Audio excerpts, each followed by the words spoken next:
Let me elaborate just a little bit on my now basic perspective in what I will talk to you about. Over 10 years ago, I was in the Massachusetts Department of Education. I was Senior Associate Commissioner, and I was responsible for the revision or development of all of our K-12 standards. So I got to know the issues in every single one. I was the target of the math wars, the science wars, the history wars, the reading wars, you name any war we had over any set of standards, I was there in the forefront. And we got through because the stars were aligned at that time in my heaven. I had a supportive Board of Education, I had a supportive Commissioner, David Driscoll, and I had a succession of governors who at that time all supported what we were doing, which was to implement the Massachusetts Education Reform Act of '93, which is still the best piece of legislation I have ever yet seen. It was written by Tom Birmingham, Senate President, a Democrat, Mark Roosevelt, who was House Committee of Education Chair, also a Democrat, and William Weld, who was a Republican governor. It was bipartisan.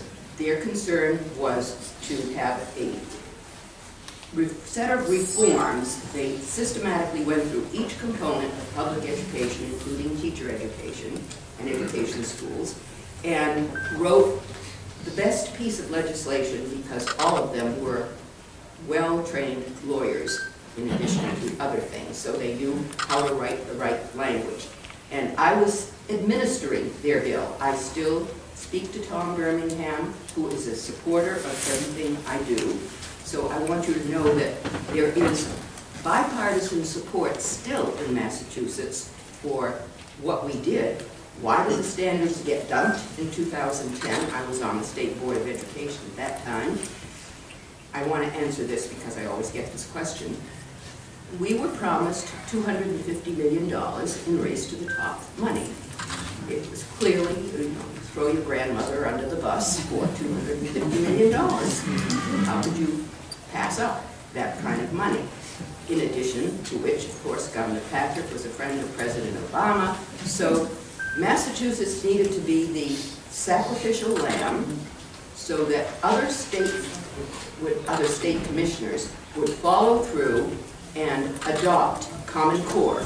This was to seduce, entice other states that were looking to see what Massachusetts would do, because as you probably all know, Massachusetts went to the top on all national tests and was doing extremely well on even international tests.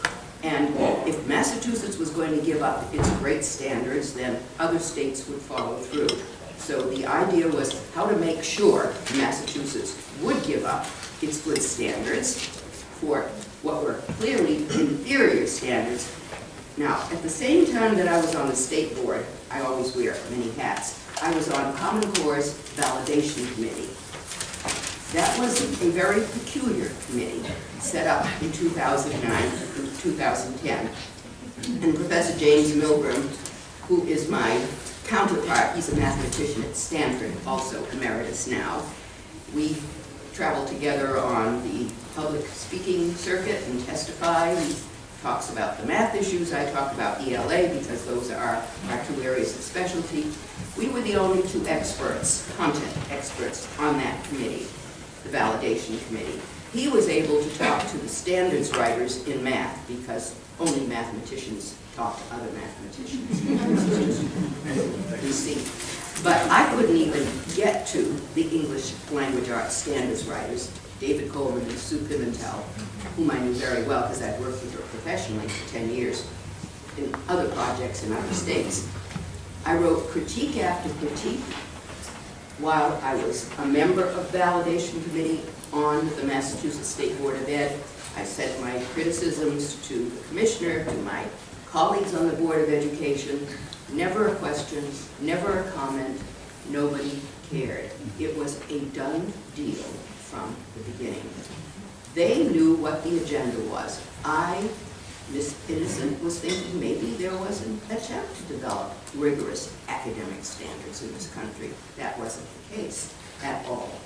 There was a very different agenda. which is why there are no preparatory STEM standards in the math document. Very, very serious. Milgram was trying. He got the level in math raised from Algebra 1, this is for college readiness, and I don't know how many of you have gone to college, or I'm sure probably most of you have completed high school. This isn't about a high school diploma, it's about college readiness. And the first draft he saw, and he's talked about this in public, was Algebra 1. He said, you cannot have college readiness for all students at Algebra 1. This is a disgrace. He got it bumped up to weak Algebra 2, which is where the document now ends in the math standards. That means that there's no way to go with the math standards in Common Core to the jobs of the 21st century, which will all be in STEM. You've got to go far beyond a weak Algebra 2 in order to get to any of the STEM career jobs. And I think you all know what STEM means: science, technology, engineering, and math. Why we couldn't say anything more about the validation committee, I will just mention briefly, was because of, and I said it was a peculiar committee. First meeting, we had a signed confidentiality agreement that we would never talk about anything that happened on the committee, what the committee did over the course of not only one's lifetime, but our own lifetime.